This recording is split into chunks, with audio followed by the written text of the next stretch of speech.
Hello friends, Pankaj sir YouTube channel में आपका स्वागत है। और आज की क्लास के अंदर अपन एक नया टॉपिक और बहुत ही मज़ेदार टॉपिक लेके आए हैं, हीमोपोइसिस।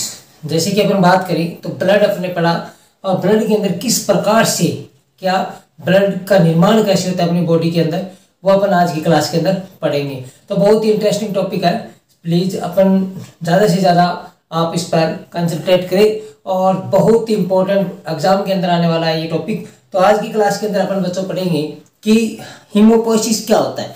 हीमोपोइसिस की अपन कंडीशंस पढ़े तो मैं एक शब्द लिखता हूं यहाँ पर, हीमोपोइसिस। हीमोपोइसिस हीमोपोइसिस का मतलब होता है कि हीमो का मतलब होता है ब्लड। हीमो का मतलब होता है बच्चों ब्लड, और पोइसिस का मतलब होता है कि फॉर्मेशन। यानी अपन बात करें तो ब्लड का निर्माण अपनी बॉडी के अंदर कैसे होता है वो आज की क्लास के अंदर अपन पढ़ेंगे। तो इसकी स्टेप्स के अकॉर्डिंग चलते हैं अपन, स्टेप बाय स्टेप किस प्रकार से ब्लड का निर्माण अपनी बॉडी के अंदर होता है। बच्चों सबसे पहले इंपॉर्टेंट चीज हीमोपोइसिस के बारे में अपन पढ़ेंगे कि अगर बहुत इंपॉर्टेंट चीज बता रहा हूं, अगर क्या है अपनी बॉडी के अंदर हाइपोक्सिया की कंडीशन है। अब हाइपोक्सिया क्या होता है, हाइपोक्सिया की कंडीशन है। तो हाइपोक्सिया होता क्या, पहले तो हाइपोक्सिया पढ़ेंगे कि अपनी बॉडी के अंदर ऑक्सीजन की मात्रा क्या है, कम है, यानी O2 सैचुरेशन। ब्लड के अंदर क्या है, ऑक्सीजन की कमी है। ऑक्सीजन की कमी अगर ब्लड के अंदर है बच्चों, तो ये क्या करता है, जैसे जैसे अपनी बॉडी के अंदर हाइपोक्सिया की कंडीशंस है तो ये क्या करता है बच्चों, ये आगे जाता है और किसके पास में जाता है, किडनी के पास में। किसके पास में जाता है, किडनी के पास में। तो ये किडनी के पास में जब भी ब्लड जाएगा,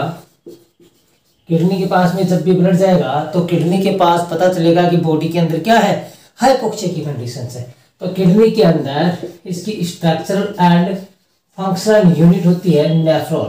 क्या होती है बच्चों, नेफ्रॉन। तो नेफ्रॉन के अंदर अपन बात करें तो एक सेल्स पाई जाती है जिसको बोलते हैं जक्स्टाग्लोमेरुलर या ग्लोमेरुलस सेल, जक्स्टाग्लोमेरुलर सेल्स, या इसको बोलते हैं जक्स्टाग्लोमेरुलर सेल। ये क्या करती है बच्चों, जक्स्टाग्लोमेरुलर सेल्स है, ये दो चीज सीक्रेट करती है। एक तो करती है रेनिन एंजाइम का सीक्रेशन करती है, जो क्या करेंगे अपन, रास सिस्टम आएगा उसके अंदर पढ़ेंगे कि रास सिस्टम में क्या रेनिन काम करता है। दूसरा करती है इरिथ्रोपोइटिन। क्या करती है, इरिथ्रोपोइटिन का निर्माण करती है। इरिथ्रोपोइटिन का निर्माण कौन करती है, जक्स्टाग्लोमेरुलर सेल्स। इसके बिना ब्लड बनना संभव नहीं है। ब्लड का अपन बात करें तो ब्लड का बनना इसके बिना संभव नहीं है जब तक किडनी क्या ना करे, इरिथ्रोपोइटिन का निर्माण ना करे। तो इरिथ्रोपोइटिन का निर्माण उसने किया, किडनी ने किया। तो अब अपन आगे देखते हैं कि किस प्रकार से ये ब्लड अपनी बॉडी के अंदर बनता है। तो सबसे पहले अपन ने पढ़ा कि इरिथ्रोपोइटिन का निर्माण किडनी ने किया। तो इरिथ्रोपोइटिन कहा जाता है बच्चों,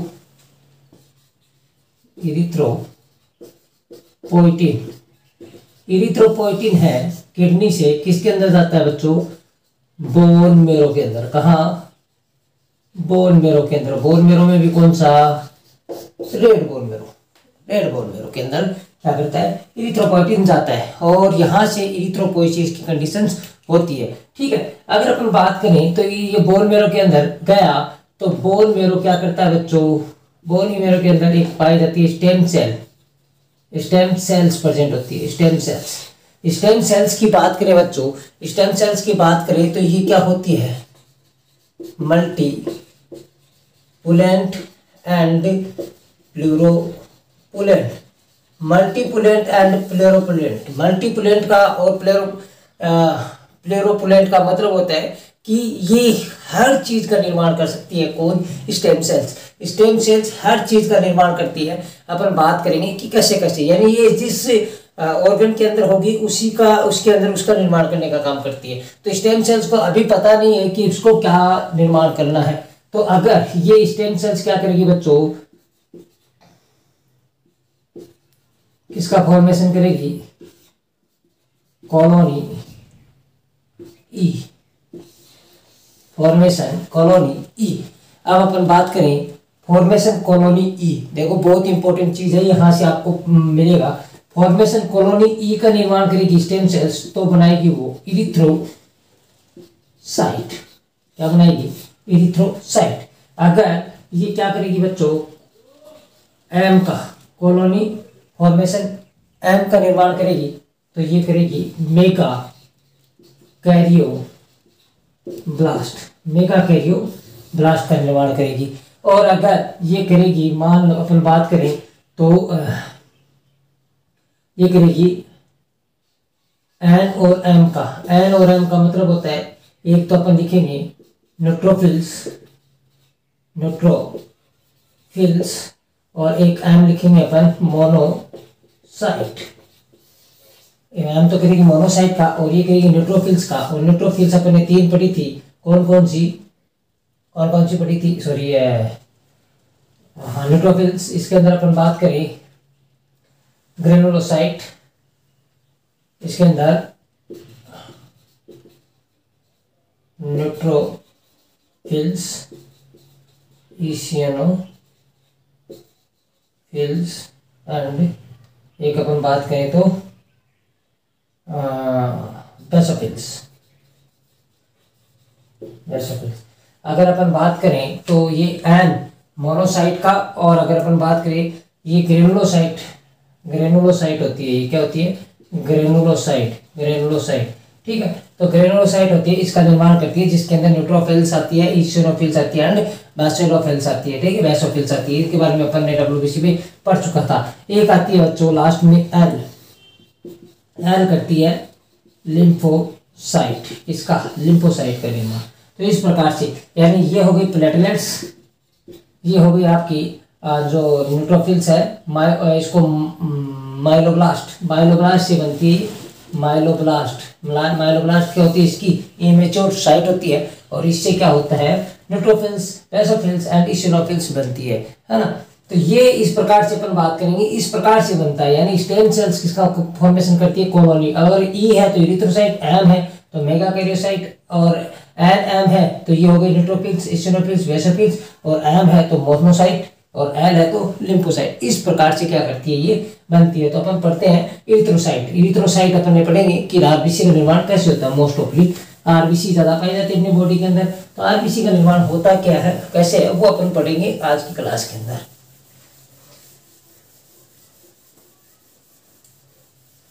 तो मैं थोड़ा सा छोटा अक्षर लिखूंगा ताकि आपको पूरा का पूरा इरिथ्रोपोइसिस एक बोर्ड के ऊपर आ जाए, ताकि आपको समझने में आसानी रहे। बच्चों वैसे अपन बात करें तो आरबीसी का लाइफ साइकिल 120 डेज होता है। ये तो आपका लाइफ साइकिल है। दूसरी बात आपसे पूछ लिया जाए कि आरबीसी बनती कितने दिनों में है, तब आपका आंसर होना चाहिए 7 दिनों के अंदर। कितने दिनों के अंदर? 7 दिनों के अंदर। तो सबसे पहले मैंने बोला यहाँ से इरिथ्रोपोइटिन, कहाँ से? इतना मैंने बता दिया, किडनी से भी जुक्स्टाग्लोमेरुलस सेल से। फिर ये आया कहाँ पर? रेड बोन मेरो में आया, और यहाँ से क्या बनी बच्चों? स्टेम सेल बनी। अब स्टेम सेल बन गई तो स्टेम सेल ने किया कॉलोनी फॉर्मेशन ई, इसका कॉलोनी फॉर्मेशन ई का निर्माण किया। अब कॉलोनी फॉर्मेशन ई का इसने निर्माण किया है, तो अपन समझ जाएंगे कि किसका करेगा ये? इरिथ्रोसाइट का। किसका निर्माण करेगी? इरिथ्रोसाइट का निर्माण करेगी। ठीक है, तो अपन बात करें तो यहाँ पर कॉलोनी फॉर्मेशन ए किया, तो फर्स्ट डे मैं यहाँ लिखूंगा फर्स्ट डे क्या बनाता है? फर्स्ट डे बनता है प्रो इरिथ्रोब्लास्ट। फर्स्ट डे क्या बनता है? प्रो इरिथ्रोब्लास्ट बनता है, जिसके अंदर बात करें तो 3 कंपोनेंट आएंगे। 3 कंपोनेंट का मतलब ये, इसके अंदर क्या होगा? न्यूक्लियस प्रेजेंट होगा। दूसरा कंपोनेंट हीमोग्लोबिन एंड आयरन क्या होगा? एब्सेंट होगा। और तीसरा कंपोनेंट इसके अंदर क्या आता है कि इसका साइज है वो कितनी होती है बच्चों, 20 माइक्रोन। 20 माइक्रोन इसकी क्या होती है, साइज होती है। सबसे पहले पढ़ा अपन ने प्रोइथ्रोब्लास्ट, जिसके अपन न्यूक्लियस प्रेजेंट होता है, HB and haemoglobin absent, sorry haemoglobin and iron absent होता है, और इसकी साइज क्या होती है 20 माइक्रोन। सेकेंड डे क्या होता है, प्रो इरिथ्रोब्लास्ट से बनता है इरिथ्रोब्लास्ट। क्या बनता है, इरिथ्रोब्लास्ट।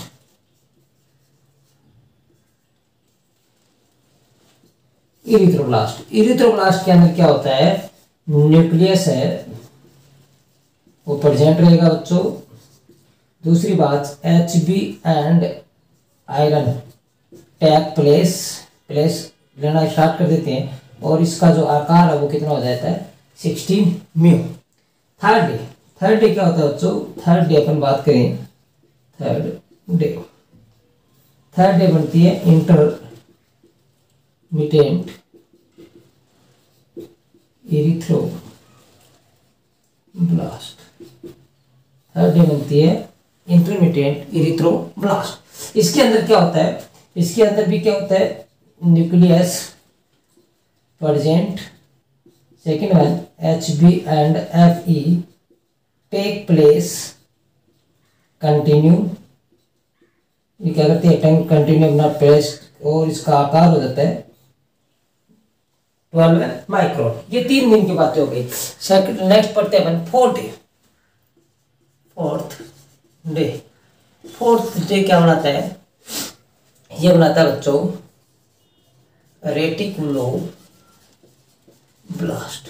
क्या बनाता है, रेटिकुलोब्लास्ट बनाता है। रेटिकुलोब्लास्ट के अंदर अपन 3 कंपोनेंट पढ़ेंगे, न्यूक्लियस एक बार फिर प्रेजेंट रहेगा। दूसरी बात अपन करें तो HB and FE take place continue रखेंगे, और इसकी साइज है वो हो जाती है 10 म्यू। साइज कितनी हो जाती है, 10 म्यू। फिर अपन बात करें फिफ्थ डे जो बनाती है रेटिकुलोसाइट। फिफ्थ डे क्या बनाती है, रेटिकुलोसाइट बनाती है। इसके अंदर भी अपन बात करें तो न्यूक्लियस है प्रेजेंट होगा। दूसरी बात करें HB एंड FE फुल हो जाते हैं, और इसका आकार है वो 8 माइक्रोन। कितना, 8 माइक्रोन। इसी को बच्चों क्या बोलते हैं, इमेच्योर आरबीसी। क्या बोलते हैं इसी को, इमेच्योर आरबीसी इसको बोला जाता है। फिर 6 डे इसके अंदर कुछ भी नहीं होता, 6 डे इसका इंटरवल आता है। और सेवंथ डे क्या बनाती है, ये इरिथ्रोब्लास्ट। क्या बनाती है, इरिथ्रोब्लास्ट, जिसको मेच्योर आरबीसी बोल सकते हैं अपन, मेच्योर आरबीसी बोल सकते हैं। इसके अंदर बच्चों 3 कंपोनेंट है, न्यूक्लियस एब्सेंट होगा, ठीक है, HB and FE plus full हो जाएंगे, एकदम फुल है पहले से ही, और इसका आकार है वो 7.2 माइक्रोन होता है। ठीक है, इस प्रकार से अपनी बॉडी के अंदर 7 दिन की प्रोसेस के अंदर क्या होती है, इरिथ्रोपोइसिस, यानी 7 दिन के अंदर कैसे आपका इरिथ्रोपोइसिस का निर्माण होता है, सॉरी इरिथ्रोपोइटिन सिक्रेशन होता है। इरिथ्रोपोइसिस की प्रोसेस ये कहलाती है कि आरबीसी का बनना। आरबीसी का बनना इस प्रकार से आरबीसी बनती है बच्चों कि पहले इरिथ्रोपोइटिन किडनी के द्वारा जक्टा ग्लोमेरुलस से हुआ, फिर रेड बोन मेरो के अंदर आया वो, और वहां से स्टेम सेल ने क्या किया, कॉलोनी फॉर्मेशन ई का निर्माण किया। फिर वो प्रोइरिथ्रोब्लास्ट बनाया जिसके अंदर न्यूक्लियस प्रेजेंट है और हीमोग्लोबिन और FE क्या है, एब्सेंट है। साइज क्या होती है, बड़ी, यानी 20 माइक्रोन। यानी देखो साइज के अंदर आपको आप पढ़ोगे, देखो आप पढ़ते हो माइक्रोसाइटिक, एक पढ़ोगे माइक्रोसाइटिक, एक मैक्रोसाइटिक, एक पढ़ोगे नॉर्मोसाइटिक, ठीक है। तो वो इस प्रकार से अपन जो डिजीज पोर्शन पढ़ेंगे उसके अंदर ये काम आएगी, क्योंकि साइज पहले बड़ी होती है, फिर उससे छोटी, फिर उससे छोटी, फिर उससे छोटी, और फिर उससे छोटी, फिर इससे छोटी। यानी साइज के अंदर धीरे धीरे क्या होता है, स्मॉल होती जाती है, साइज स्मॉल होती जाती है। तो ये प्रोसेस है, पहले प्रोइथ्रोब्लास्ट, फिर erythroblast second day, third day intermediate मिटेंट, और फिर रेटिकुलोब्लास्ट, रेटिकुलोसाइट एंड इरिथ्रोब्लास्ट। इस प्रकार से अपनी बॉडी के अंदर किसका बनता है, आरबीसी का निर्माण होता है ना। ये आरबीसी जैसे कि हाइपोक्सिया की कंडीशन, सबसे पहले अपन बात की थी हाइपोक्सिया की कंडीशन। हाइपोक्सिया की कंडीशंस के अंदर ये सारी चीजें बच्चों आती है। तो आई थिंक आपने ये चीज पढ़ी, एरिथ्रोपोइसिस का निर्माण कैसे होता है। तो एरिथ्रोपोइसिस का निर्माण अब आपसे पूछ लिया जाए तो पूरी की पूरी आपको स्टेप क्या करनी है इसके अंदर समझानी है, तब जाके ये चीज आपको पता लगेगी कि ये एरिथ्रोपोइसिस होता है। ठीक है, नेक्स्ट अपन बात करें तो जो आरबीसी है, जिसको अपन dumbbell shape, disc shape and biconcave shape बोला, उसके अंदर 35% क्या होता है, हीमोग्लोबिन होता है। कितना होता है, 35% हीमोग्लोबिन। यहाँ जाके ये वाली प्रोसेस और ये वाली प्रोसेस, इसमें क्या होता है, हीमोग्लोबिन फुल हो जाता है। बाकी पहली जो प्रोसेस होती है प्रोइरिथ्रोब्लास्ट, जिसके अंदर हीमोग्लोबिन नहीं पाया जाता। ठीक है, तो इस प्रकार से क्या होता है, इरिथ्रोपोइटिन का निर्माण होता है। तो बच्चों आज की क्लास में अपन ने पढ़ा कि इरिथ्रोपोइसिस की प्रोसेस किस प्रकार से अपनी बॉडी के अंदर आरबीसी बनती है, कितने दिन में बनती है, 7 दिन में बनती है, किस कंडीशंस में बनती है। तो ये इंपॉर्टेंट टॉपिक आता है यहाँ से कि किस कंडीशंस में बनती है। तो आपको आंसर देना है कि हाइपोक्सिया की कंडीशन अगर अपनी बॉडी के अंदर होगी तो किडनी है जिसके अंदर नेफ्रॉन पाया जाता है, नेफ्रॉन के अंदर एक सेल्स पाई जाती है जिसको जस्टाग्लोमेरुलस सेल्स बोला जाता है, वो क्या करेगी, इरिथ्रोपोइटिन का निर्माण करेगी। और इरिथ्रोपोइटिन का निर्माण करेगी तो वो जाएगी किसके अंदर, रेड बोन मेरो के अंदर। और रेड बोन मेरो के अंदर स्टेम सेल्स पाई जाती है जो मल्टीपुलेंट होती है। मल्टीपुलेंट का मतलब होता है कि वो कुछ भी बना सकती है अपनी बॉडी के अंदर। तो वो क्या करेगी, कॉलोनी फॉर्मेशन ई का निर्माण करेगी। ई का निर्माण करेगी तो वो इरिथ्रोसाइट का निर्माण करेगी। तो बच्चे इस प्रकार से क्या होता है, अपनी बॉडी के अंदर ब्लड बनता है। तो आज की क्लास के अंदर अपना इतना ही, इरिथ्रोपोइसिस। और बने रहिए अपने यूट्यूब चैनल के साथ। अपने बात करें तो और सब्सक्राइब करना ना भूले, लाइक करना ना भूले और ज़्यादा से ज़्यादा शेयर करें। जो भी क्वेश्चंस आपको पुटअप करने हैं अपनी यूट्यूब पर आप पूछ सकते हैं, कमेंट बॉक्स के अंदर कमेंट और राफेल बना देना आपको कि किस प्रकार से और चीज़ें आपके जो टॉपिक्स जो समझ में नहीं आ रहा है वो भी क्या कर सकते हैं, आप हमें पूछ सकते हैं। तो ज़्यादा से ज़्यादा शेयर करें, सब्सक्राइब करें, लाइक करें और पंकज सर यूट्यूब चैनल पर ऐसे ही बने रहिए। Thank you very much.